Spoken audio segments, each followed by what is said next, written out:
기후위기를 방치할 수 없는 것이다. 지금은 기후위기 비상 시기다.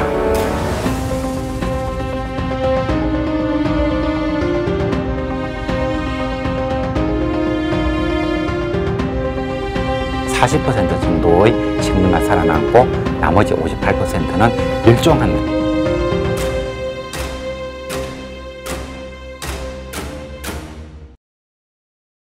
예, 안녕하십니까. 계명대학교 지구환경학과 김혜동입니다. 예, 오늘은 네 번째 이야기로 우리나라가 국제사회로부터 기후위기 대응에 얼마나 잘하고 있다고 인정받고 있는가, 이 문제를 얘기해 보려고 합니다. 국제사회에서는 호주, 사우디아라비아, 뉴질랜드와 함께 우리나라를 기후악당 4대 기후악당 국가라고 부르고 있습니다. 우리나라는 왜 기후악당 국가라고 불릴까? 이 문제를 오늘 얘기를 해볼까 합니다. 예, 국제사회에서 우리나라를 두고 기후위기 악당 국가다라고 부르는 것은 우리나라가 특별히 미워서가 아니고 우리가 기후위기 대응을 제대로 하지 못한다고 하는 그 현실을 지적해주고 있는 겁니다. 그래서 기후위기 악당 국가를 정할 때 이런 그 지표를 이용합니다. 기후위기 대응 지수라는 것을 이용하는데 이것이 무엇인가 하는 얘기를 먼저 좀 소개를 하려고 합니다. 그리고 두 번째는 우리나라의 기후위기 대응 현 주소가 현 상황이죠. 현 상황이 어떠한가, 도대체 어떻길래 기후위기 악당 국가를 못 벗어나고 있는가, 이 말씀을 좀 드리려고 합니다. 그리고 세 번째는 우리나라의 에너지 원별 사용 특성에 대해서 말씀을 드릴 텐데, 결국은 이 3번에 있는 우리나라 에너지 원별 사용 특성이 대단히 악성이라고 말씀드릴 수가 있습니다. 이 문제를 말씀드리겠습니다.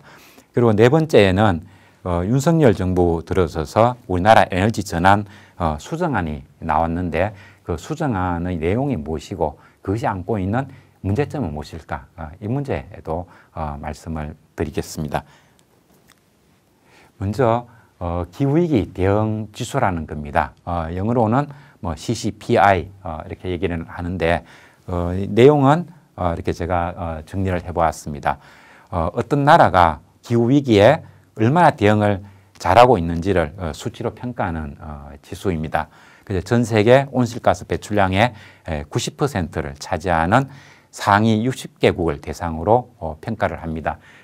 기후변화 당사국의 기후변화 협약에 참여하고 있는 국가는 195개국이 되지만 그중에 온실가스를 굉장히 많이 배출하는 나라는 주로 상위 10개국이고 또 넓혀서 한 60개국 정도가 되면 전 세계에서 배출하는 온실가스의 거의 대부분을 차지합니다. 그래서 전 세계에서 온실가스를 가장 많이 배출하고 있는 상위 60개국을 대상으로 해서 각 나라가 기후위기 대응에 얼마나 적극적이고 잘하고 있는가, 이것을 수치로 나타낸 것이 기후위기 대응 지수가 되겠습니다.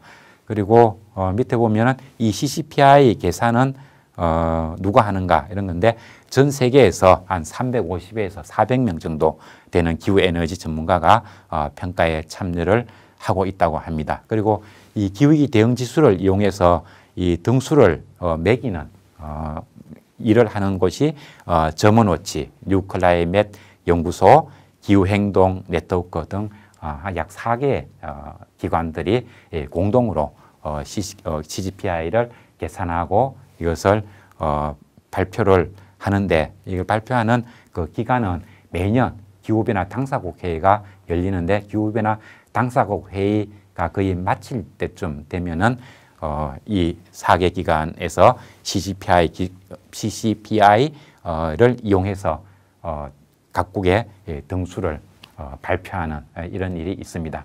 이 중에서 이제 우리나라가 꼴등 수준을 제대로 면하고 있지 못하기 때문에 우리나라를 기후위기 대응 악동국가다 이렇게 부르고 있는 겁니다. 우리나라 기후위기 대응 현주소에 인데요. 매년 보면 기후변화 당사회의가 열릴 때 발표하는 건데 이때 보면 매년 뭐 순위가 조금씩 변하기도 합니다.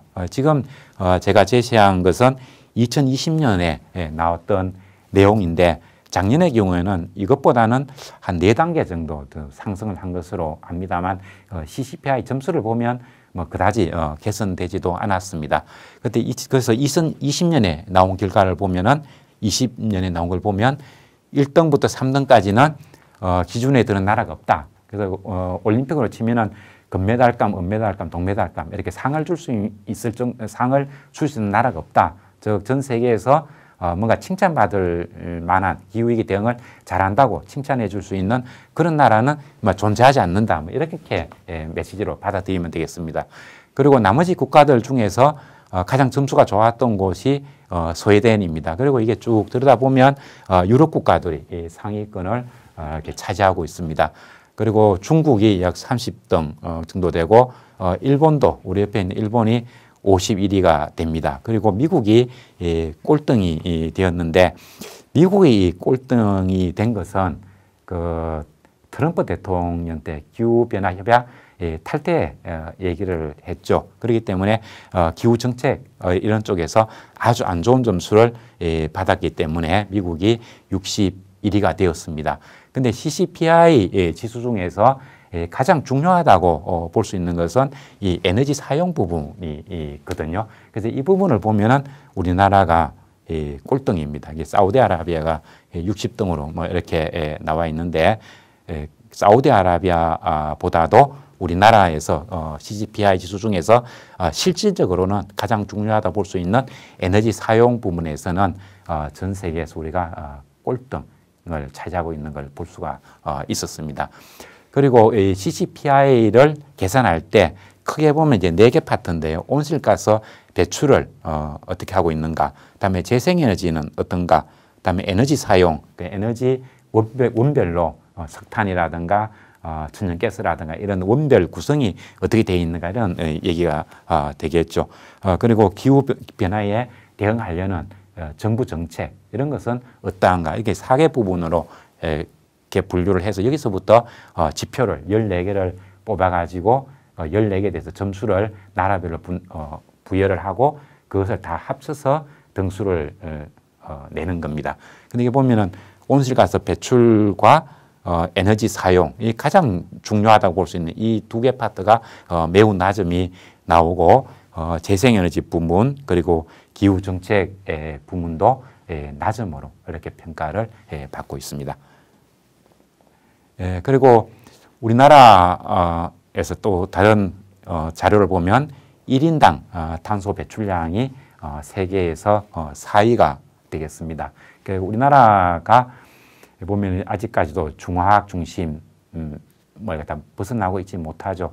그래서 선진 국가들의 경우는 산업 부분, 그리고 가정 부문, 그리고 교통, 상업 부분 이렇게 3개 부문으로 나누어 보면 각 3개 부문에서 나오는 탄소량이 거의 30%, 33%, 33%, 그러니까 거의 3분의 1 정도씩 됩니다. 근데 우리나라의 경우에는 아직까지 탄소 배출량의 과반을 산업 부문에서 차지하고 있습니다. 그래서 우리나라는 GDP 중심으로 보면 OECD 국가들 중에서도 상위 7위 정도에 드는, 그러니까 OECD 국가가 한 36개 정도 되니까 7위라고 한다면 우리가 그 OECD 국가들을 5개 등급으로 나누어도 첫 번째 등급에 들기 때문에 경제 규모 이런 것을 보면은 최상위 등급에 듭니다만은 각 부문별로 탄소가 어떻게 배출되는가 이것을 보면은 산업 부문이 약 과반을 차지하고 있기 때문에 우리나라는 이 사회 구조가 선진국형이라기보다는 개발도상국 형태에 가깝습니다. 그래서 이 교토의정서 체제에서 우리가 의무 감축국에 들지 않았던 것도 보면은 탄소 배출을 하는 그 형태, 체제 이걸 보면은 선진국형이 아니라 아직까지는 그 개도국형에 속하기 있다는 것. 그것이 이제 교토의정서에서 의무 감축국을 벗어나는 하나의 계기가 될 수가 있었습니다. 중국의 경우도 우리나라보다도 더욱 산업 부문에서 차지하는 비중이 더 높습니다. 그러니까 우리가 이제 그래서 산업 부분을 제외하고 가정 부분에서 1인당 배출하는 탄소 이렇게 나오면 그 유럽에 있는 선진 국가들 이런 데 비하면 높다고 말할 수 없습니다. 그렇지만 산업 부분에서 워낙 탄소 배출을 많이 하고 있기 때문에 우리나라 전체에서 배출하는 탄소 배출량을 인구수로 나누어 보면 상당히 많습니다. 우리가 약 7억 톤 가까이 배출을 하고 있고 인구가 5천만이니까 1인당 탄소 배출량이 약 14톤 정도 되는 것으로 쉽게 계산해 볼 수가 있습니다. 그리고 이산화탄소 배출 증가율, 이거는 이제 2016년인데 최근에 오면 OECD 국가 중에 탄소 배출량은 이 1위는 이제 벗어난 것으로 알고 있습니다. 2019년, 20년, 21년 이런 식으로 가면 우리나라도 탄소 배출량이 오히려 감소 쪽으로 접어들었습니다. 그래서 증가율이 OECD 국가 중에 1위는 아닙니다만은 그 전에 보면은 OECD 국가 중에 이산화탄소 배출 증가율도 전 세계에서 가장 높은 물론 그 전 세계 모든 국가를 다 합치면 중국이 1위를 차지하고 우리가 한 2위하고 이렇게 됐습니다만 중국은 OECD 국가가 아니기 때문에 OECD 국가를만 대상으로 이산화탄소가 매년 얼마나 증가하고 배출량이 얼마나 증가하고 있는가 하는 증가율을 보면 OECD 국가 중에 1위를 차지하고 있었습니다. 그리고 이제 주요 국가의 에너지 공급은 에너지 원별로 나누었을 때 어떤 에너지를 사용해서 우리가 필요로 하는 에너지를 얻고 있는가 하는 겁니다. 우리나라 같은 경우에는 이 석탄 사용량이 대단히 많습니다. 다른 나라, 독일, 일본, 프랑스 이런 나라하고 우리나라하고 비해 보면은 우리나라에서 이 석탄이 차지하는 두께가 가장 두껍다는 게 눈에 보입니다. 그리고 무엇보다 이 다른 나라 경우는 일본 같은 경우는 거의 과거와 현재에서 이 석탄 사용의 두께가 변화가 없습니다. 독일도 보면 약간 줄어드는 정도이고요.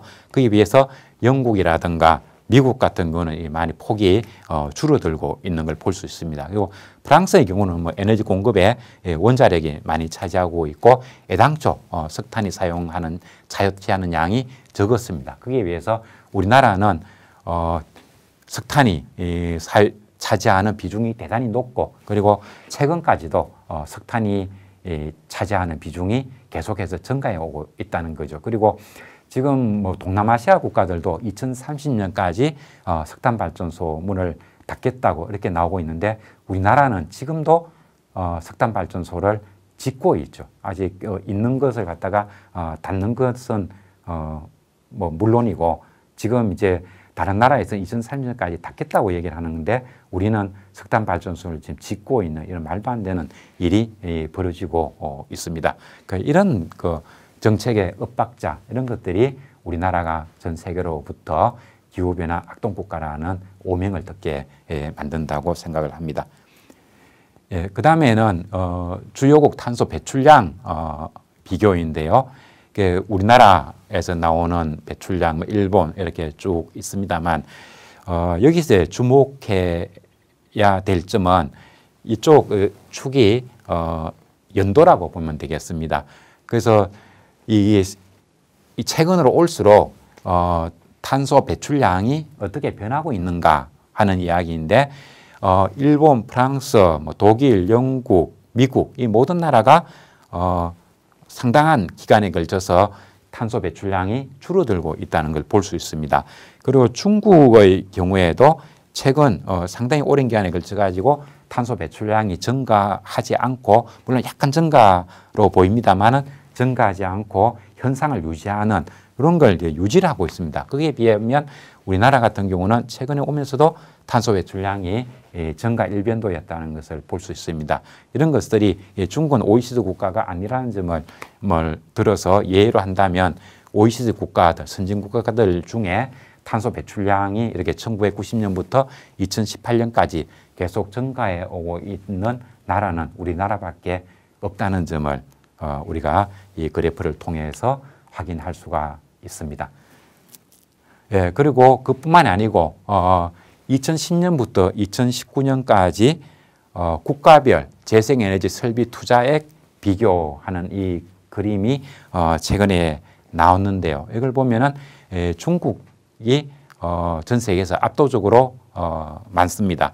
그리고 유럽 하는 거는 유럽에 있는 많은 나라들을 합친 거죠. 유럽의 경우에 거의 중국 한 나라가 유럽을 합친 것보다 더 모자라지 않는 뭐 이런 게 있습니다. 이거는 옆에 있는 독일, 영국 뭐 이런 나라들을 합치면 요만큼 된다는 이야기입니다. 그리고 미국도 상당히 많죠. 거기에 비하면 한국은 이 조사행 국가들 중에서 재생에너지 설비 투자에 투자한 돈이 최근 10년간 투자한 돈이 가장 낮습니다. 그런데 우리보다 앞에 있는 나라들 이렇게 보면 칠레라든가 남아공, 터키 그리고 스웨덴이라든가 벨기에 이런 나라들은 규모가 상당히 작죠. 인구가 적습니다. 그리고 네덜란드 같은 나라도 인구가 상당히 적은 이런 나라들인데 우리나라가 인구 5천만이 넘고 이렇게 큰 경제 규모를 가지고 있으면서도 지난 10년 동안 재생에너지에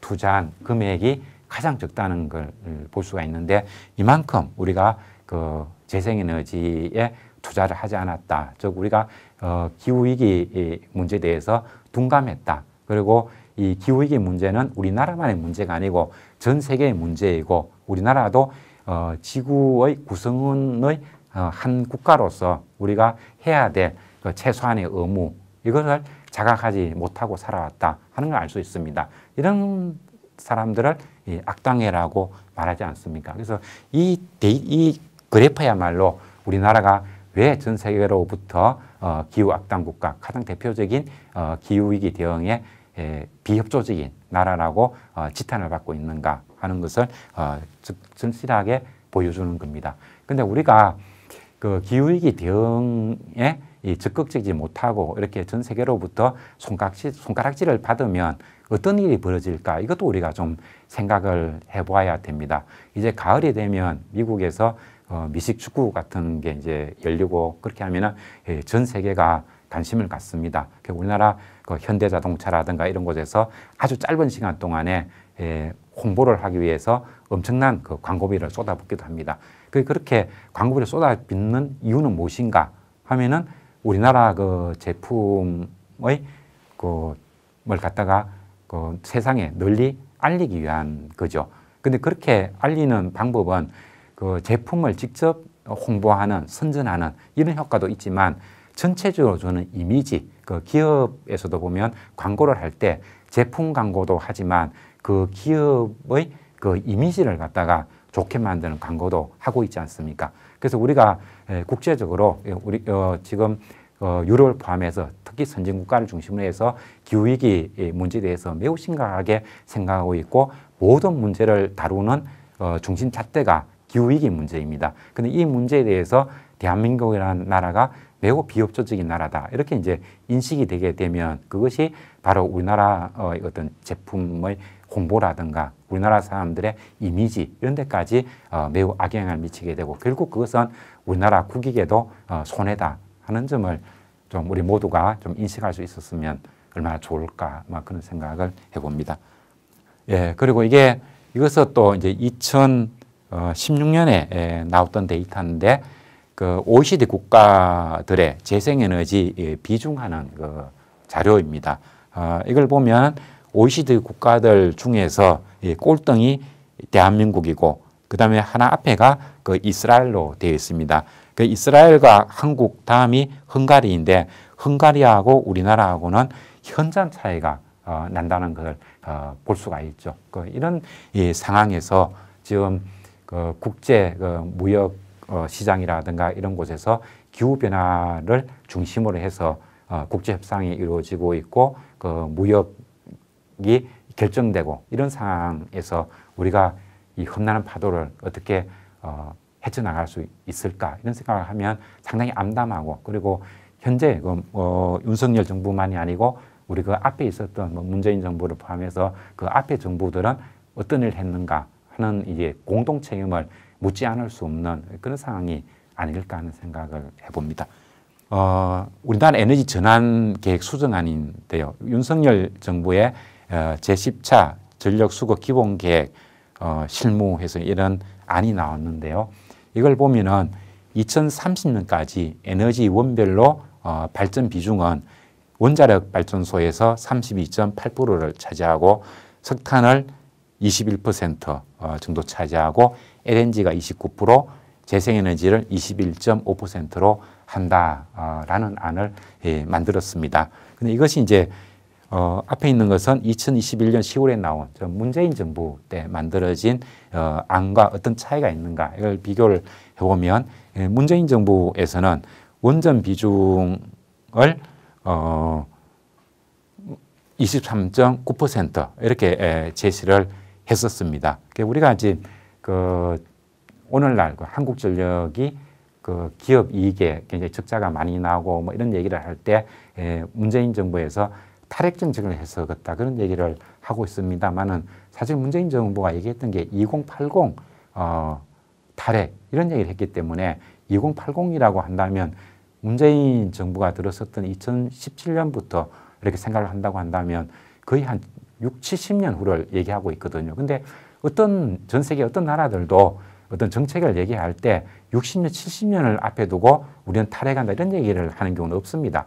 독일의 경우에도 후쿠시마 원전이 났을 때 탈핵을 메르켈 총리가 얘기한 것은 불과 10년도 안 돼서 그 짧은 기간 동안에 탈핵한다고 얘기를 하는 것이지 이렇게 한 60년 후를 두고 우린 탈핵한다 이런 얘기를 하는 것은 소위 말해서 이제 말도 안 되는 얘기를 했던 거죠. 괜히 하지도 못할 얘기를 탈핵을 한다고 얘기해서 마치 일반 국민들 특히 뭐 보수적인 시각을 갖고 있는 사람들은 문재인 정부에서 뭐 원전을 줄이기라도 한 것처럼 이렇게 받아들이고 있는데 사실은 문재인 정부 시절에서도 원자력 발전소로 생산하는 전력량은 증가하고 있었던 거죠. 그 안에 앞에 이명박 정부에 때부터 설계했던 이 원전이 계속 설계가 되고 그게 오픈을 하는 그런 체제였기 때문에 상당 기간 동안에는 원전의 발전량이 늘어나고 그리고 나중에 가서 노후 원전을 갖다 순차적으로 없애간다, 줄여간다 이런 거였기 때문에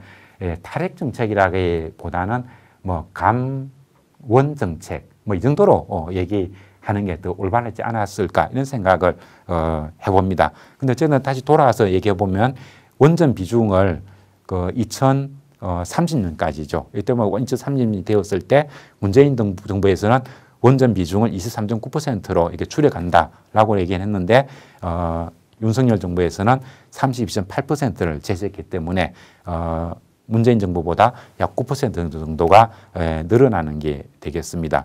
그리고 재생에너지 비중이 30.2%를 제시를 했습니다만은 이것의 비중이 21.5%, 8.7% 정도 줄어드는 것으로 이렇게 나오고 있습니다. 그래서 이걸 보면 원자력으로 전력 1kW를 생산했을 때 탄소가 얼마나 배출하느냐 하면 보통 이제 보수적인 시각을 가지고 있는 사람은 원전 발전하면 CO2가 나오지 않는다 뭐 이렇게 주장하는 사람도 있습니다만 그건 원전 발전소를 가동하는 도중을 얘기하는 것이고 우라늄 같은 경우도 암석에서 채취를 해야 되기 때문에 그 과정에서 나오는 탄소 배출량 이걸 고려했을 때 학자들마다 좀 차이가 납니다.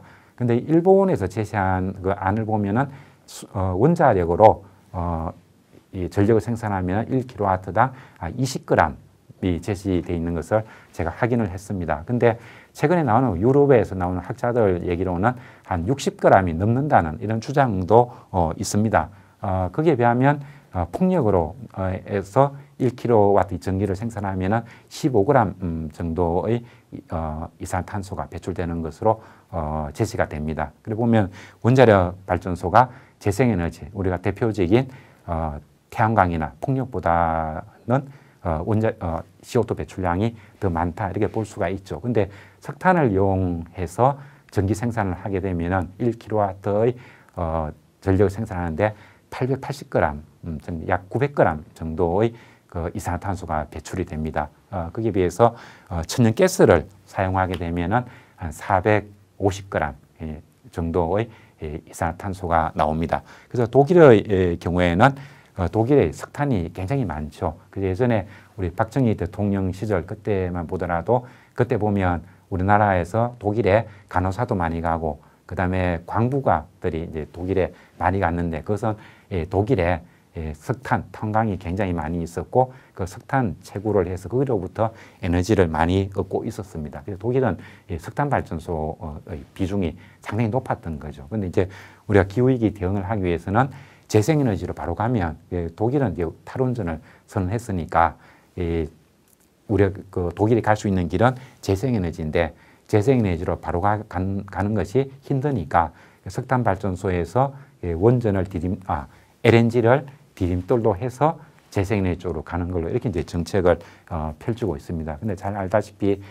최근에 우크라이나하고 러시아 전쟁 때문에 그 LNG 도입이 힘들어서 셧다운했던 석탄 발전소를 다시 재가동하고 있는 것으로 그렇게 우리나라에도 알려지고 있습니다. 그래서 우크라이나 러시아 전쟁이 세계 평화를 해치고 그다음에 세계 그 식량 사정을 악화시키고 이런 것들도 있습니다만 우크라이나하고 러시아 전쟁 때문에 우리 전 세계가 기후위기 대응하는 데에도 굉장히 큰 부담으로 작용을 하고 있습니다. 그래서 다시 또 돌아서 얘기를 하면요. 그래서 이 원전이 어쨌든 LNG라든가 혹은 석탄 혹은 석유 이런 데 비해서 이산화탄소 배출량이 매우 적다는 것, 뭐 이거는 우리가 뭐 인정할 수밖에 없을 것 같습니다. 근데 원전이 안 되는 이유는 뭐 사람마다 여러 가지 이유를 되겠지만 우리가 가장 대표적인 게 위험한 에너지다. 이 얘기를 할 수가 있겠고요.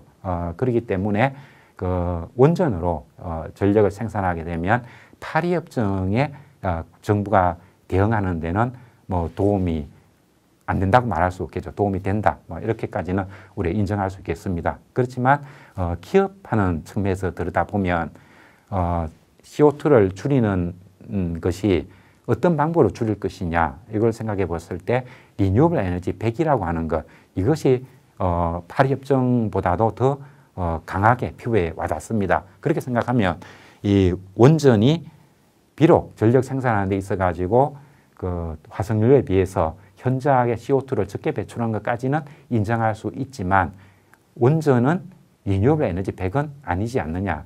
원전이 리뉴어블 에너지냐라는 이제 질문을 우리가 던졌을 때 이건 아니라는 거는 확실한 거죠.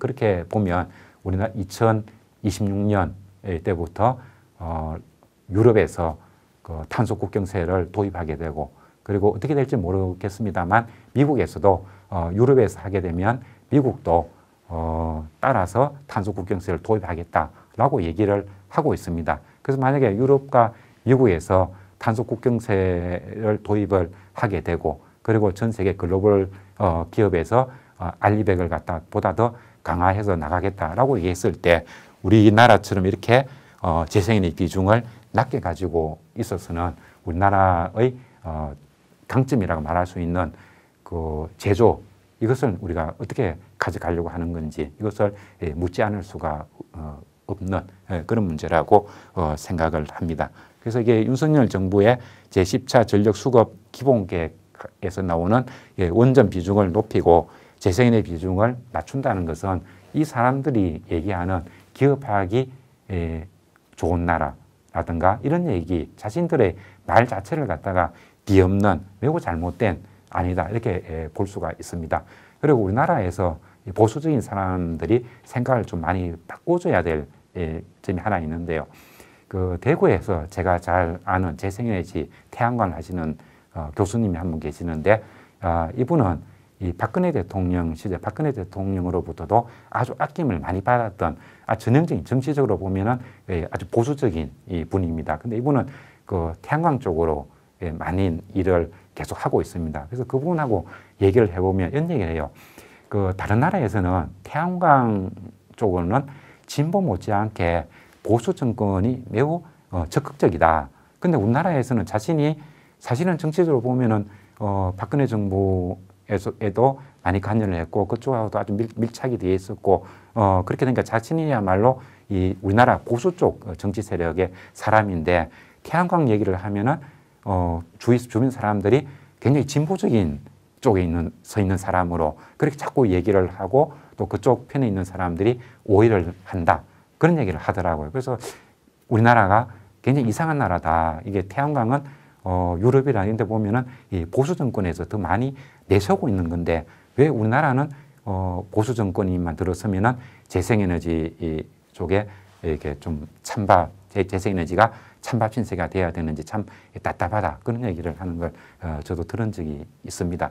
그래서 우리나라 그 보수 정권도 뭐 이념 전쟁, 이념 투쟁 막 이런 것도 좀 안 했으면 좋겠습니다만은 특히 재생에너지 이런 쪽으로 들어오면은 기후변화 대응이라고 하는 것은 진보 보수 이런 사상의 문제가 아니고 우리나라가 살아갈 수 있는 길 그리고 지구에 살고 있는 지구인들의 살아갈 길이라는 것 그리고 우리가 기후위기 문제를 잘 능동적으로 잘 해결을 해야 그 다음에 뭐 진보도 있고 보수도 있다는 좀 이런 좀 가장 기본적인 인식 이 정도는 좀 해주면 얼마나 좋을까 그런 생각을 좀 해봅니다. 그러면서 보면은 참 우리나라 보수가 참 독특한 사람들이라는 생각이 들고 좀 공부 좀 하고 그래서 우리나라가 나아가는데 좀 그 보수 정권도 좀 도움이 되고 그래서 그분들도 우리 많은 사람들로부터 좀 사랑받을 수 있는 그런 좀 정상적인